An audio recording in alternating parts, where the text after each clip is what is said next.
ano, tudo bem? Espero que estejam todos bem, se cuidando e estudando, tá bom? A gente vai falar hoje sobre a unidade 2 do nosso livro, com o título de Civilizações do Mar Mediterrâneo, certo? Nós vamos ver as civilizações dos hebreus, persas e fenícios, tá? A gente vai começar pelos hebreus, depois a gente vai falar dos persas e por último os fenícios. Os hebreus têm seu primeiro registro no mundo, né? Lá há 2000 anos antes do nascimento de Cristo, tá? 2000 AC, na Mesopotâmia. Aquele mesmo lugar que a gente viu na aula passada, tá bom? Esses hebreus são os hebreus da Bíblia. A gente vai falar sobre a Bíblia algumas vezes aqui, já que a Bíblia é um livro histórico também, ele não é só um livro religioso, tá bom? Eles saem da Mesopotâmia e vão para a Palestina e fazem um assentamento próximo ali da onde hoje é o atual Líbano, tá? Eles têm como fonte principal, como a gente viu nos egípcios, né, que tem o rio Nilo, eles têm o rio Jordão. O rio Jordão é muito importante para os hebreus, tá? Porque é pelo rio Jordão que eles fazem comércio e fazem a irrigação da terra, assim como acontece no Egito com o rio Nilo, tá bom? A Bíblia, para os hebreus, ela é muito importante, tá? Mas eles só levam em consideração o Antigo Testamento. Esse Antigo Testamento, lá que consta na nossa Bíblia também, né, é chamado de Torá pelos hebreus. É um texto fundamental para a religião deles. Segundo eles, os 5 primeiros livros da Bíblia foram escritos por Moisés e depois a gente tem outros escritores aí que aparecem, tá bom? Eles são o primeiro povo monoteísta, tá, da história, lembrando, monoteísta, adoram somente a um Deus, tá bom? Eles são os primeiros monoteístas da história. E eles dividiam as terras lá.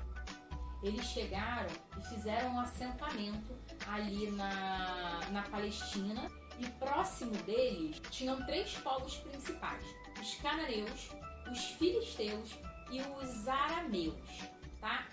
Esses povos disputavam o território com os hebreus, então eles meio que entravam de vez em quando em guerra, guerreavam um contra o outro para poder ter ali a posse do território onde eles se encontravam, tá? Eles eram divididos em tribos, né? E eram liderados por chefes, tá? Seu modo de vida era rural inicialmente. Também, mais pra frente, eles começam a desenvolver um comércio, tá? E eles vendiam várias coisas. Entre essas coisas, as mais importantes que eles vendiam era petróleo e vinho, tá? O vinho é esse que a gente conhece, feito da uva, tudo direitinho. O petróleo que se fala no nosso livro é mais para um betume. Não sei se vocês lembram, lá no filme que a gente viu em sala, Os Croods, que tem uma cena que os 2 personagens caem num poço negro e eles ficam presos ali. Então, aquilo ali é um tipo de betume, né? Não é o petróleo que a gente tem hoje, eles não se referem a petróleo como esse que vira gasolina e outras coisas, tá? Fala-se petróleo, mas é só porque é bem parecido, bem próximo, tá? Mas não é a mesma coisa. Então eles usavam esse betume para muitas coisas e eles vendiam também esse betume. Esse betume na época, ele era usado para vedar navios, para vedar casas, tá? Para fazer aquele asfaltamento de pedra antigo, né? Ajudava a colar ali as pedrinhas que eram colocadas no calçamento, tá? Então era um produto importante, não só para os hebreus, como também para outras civilizações, tanto que eles comercializavam esse betume, tá bom? Eles compravam também, né? Eles comerciavam, havia uma troca ali no comércio, eles não só vendiam, como eles também compravam.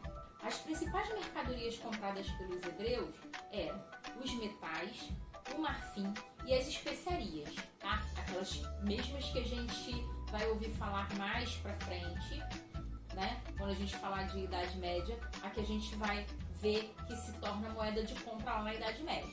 Mas você vai me perguntar, mas professora, que especiarias são essas? Pimenta do reino, cravo, canela, esses temperinhos que a gente compra seco no mercado, que vem nos saquinhos assim e tal, essas são as especiarias, tá bom? Os hebreus passaram por 3 fases diferentes em relação ao comando do seu povo, tá? A gente teve os patriarcas, a gente teve os juízes e nós tivemos a monarquia. A primeira forma, né, de organização política deles, a gente chama de patriarcas. Eles eram líderes de grandes famílias que exerciam variadas funções na sociedade. Os mais conhecidos são os que a gente ouve mesmo na Bíblia: Abraão, Isaac e Jacó, certo? A segunda forma política foram os juízes, né? Tem até um livro na Bíblia chamado Juízes, tá? Os juízes eram responsáveis sobre assuntos militares e religiosos. Os que a gente pode dar de destaque aí, né? Os nomes desses juízes, a gente tem Jefté, Gideão, Samuel e um dos mais conhecidos, o Sansão. Sabe? Aquele dos cabelos longos, que tem os cabelos cortados e perde sua força. Sansão, esse aí, tá? Ele também foi um dos juízes e que governou ali durante um tempo os hebreus. E por último, eles tiveram a monarquia, tá? É aquela monarquia clássica com centralização de poder político, tá? E foram em 3 esses reis hebreus. Em primeiro, Saul, Davi e Salomão, tá? São também personagens bíblicos. Para quem gosta de ler a Bíblia, pode ir lá procurar, ler. Eles constam lá na Bíblia direitinho, tá? Eles ali, depois de Salomão, eles se dividiram em 2 reinos, tá? Após o reinado de Salomão, os hebreus se dividem em 2 reinos: Judá e Israel.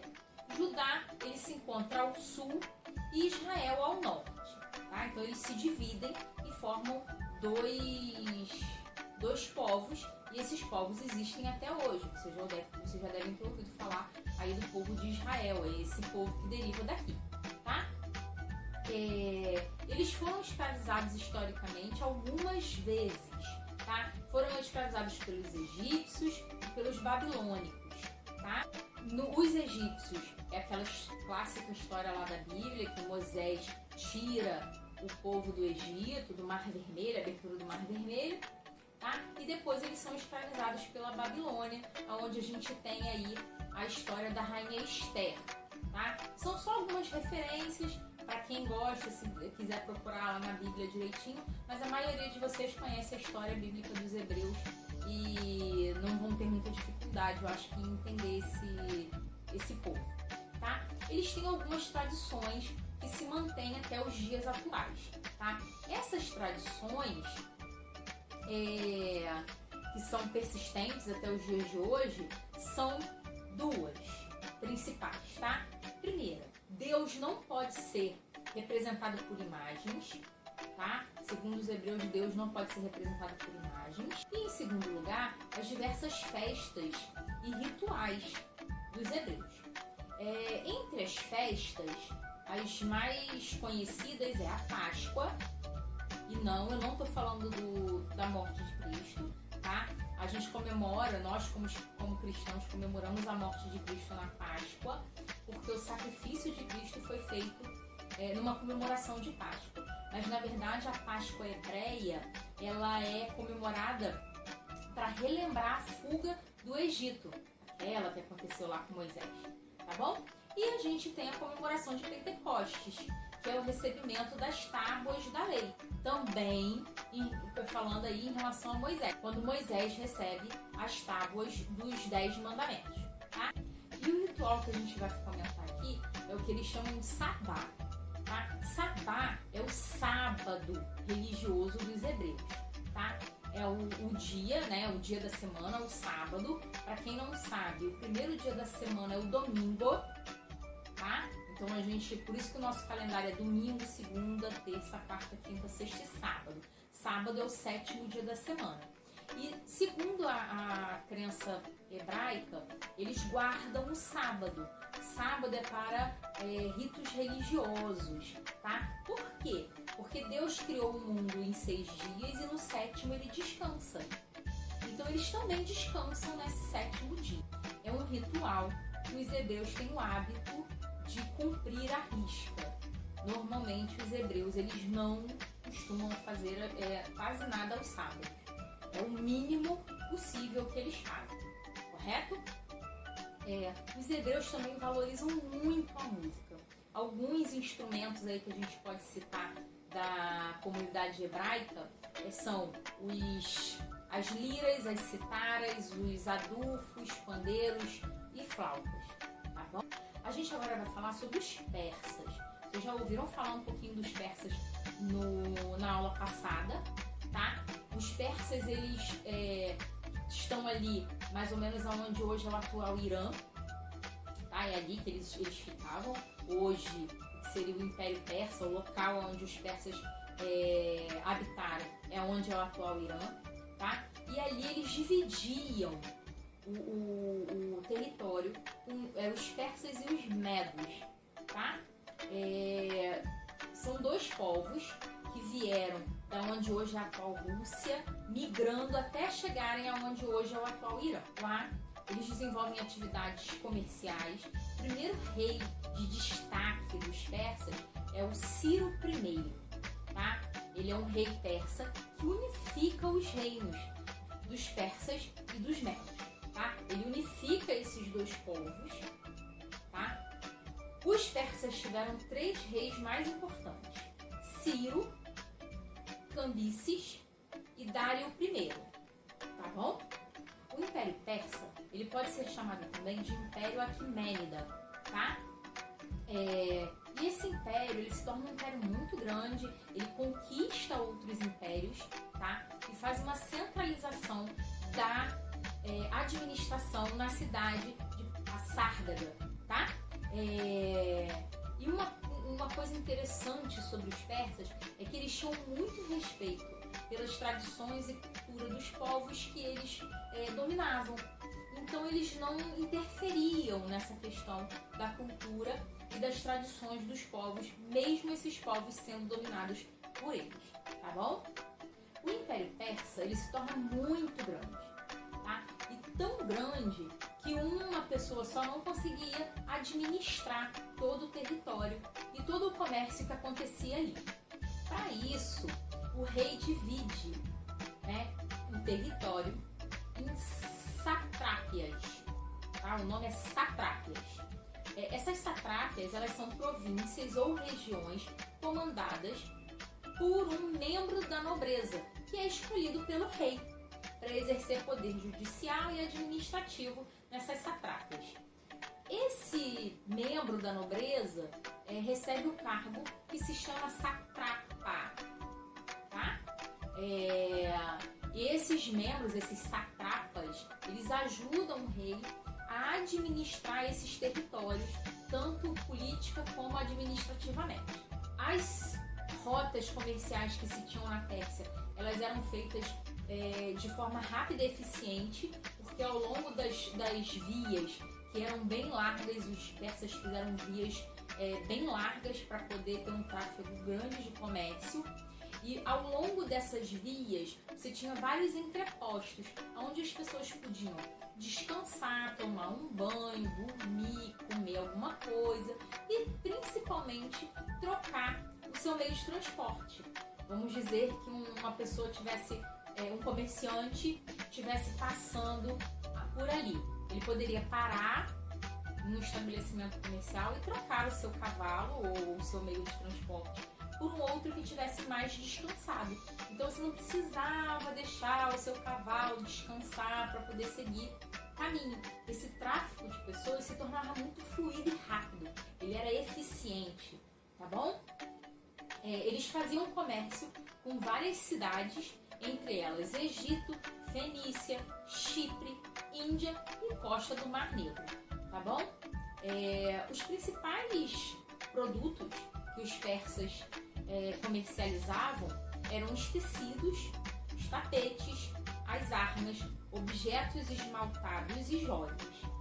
Os tapetes são mundialmente conhecidos até os dias atuais, pelas cores, pela forma como esse tapete é tecido, tá?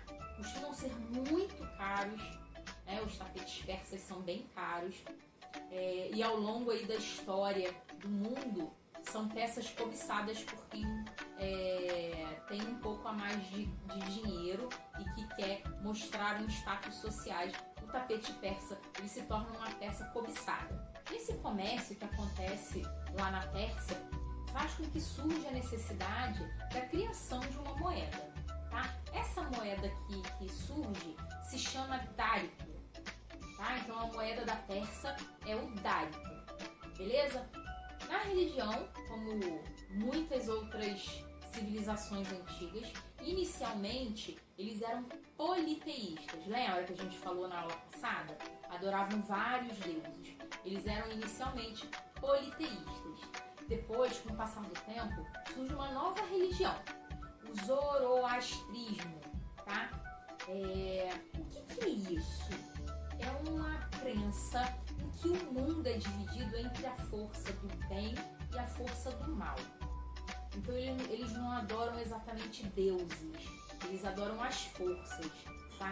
A força do bem e a força do mal. É uma religião dualista, tá?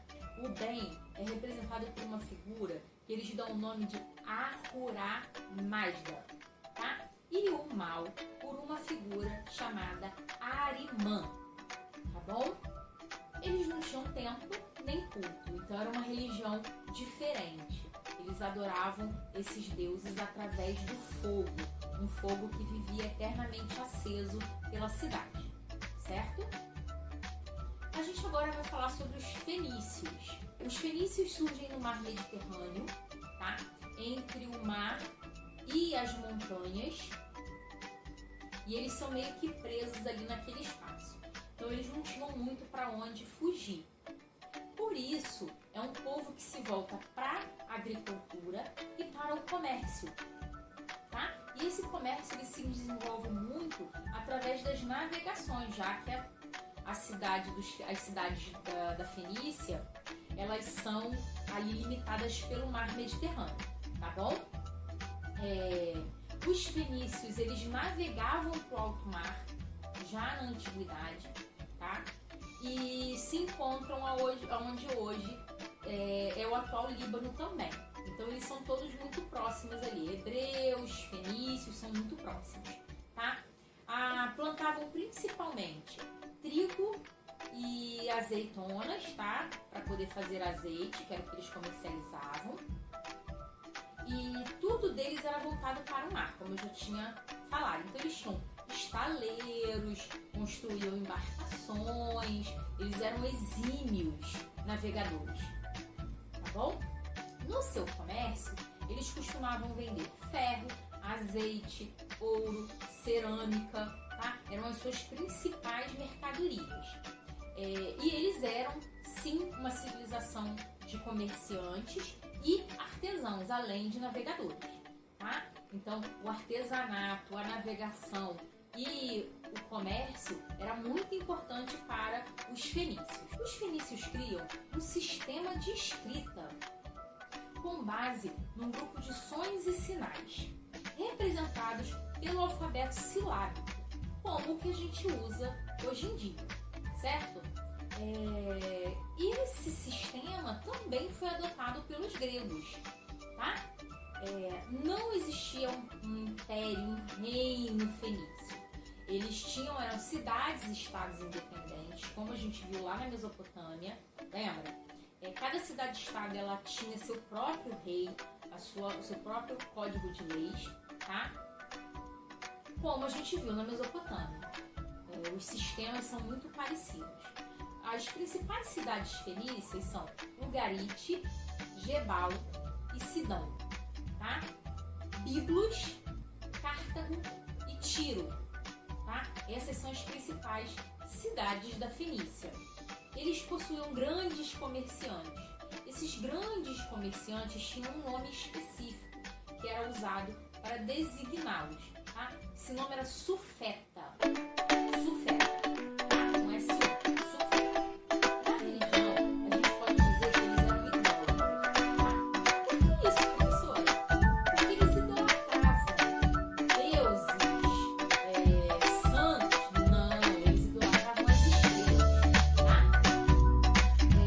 As estrelas e outros elementos da natureza que, para eles, representavam poderes divinos e influenciavam a sua vida. A gente pode citar dois desses elementos da natureza. O primeiro, a gente tem Baal, tá? Que é o criador e organizador do mundo e normalmente é representado pelo Sol. Tá? E a gente tem Baalite, que era a companheira de Baal e era representada pela Lua. Tá? Lembra que eu falei lá na aula passada? Essas civilizações antigas, elas estavam tentando explicar algumas coisas da natureza através da religião. Esse é um exemplo típico de uma religião ali voltada para a natureza. No século IX a.C., a civilização fenícia, ela entra em decadência, ela entra em colapso, tá? E ela começa a ser conquistada por alguns povos que tem ali ao seu redor, próximos ou não tão próximos. O primeiro povo que conquista, né, a civilização fenícia são os assírios. Depois vem os babilônicos, os persas e os gregos. Por último, a gente tem os romanos, que em 64 a.C. incorpora o reino fenício às suas cidades. Tá? E aí, a Fenícia passa a fazer parte do Império Romano. A gente vai encerrando nossa aula por aqui. Tá? Semana que vem a gente vai entrar ao vivo. Vou deixar na descrição do vídeo os exercícios da apostila que você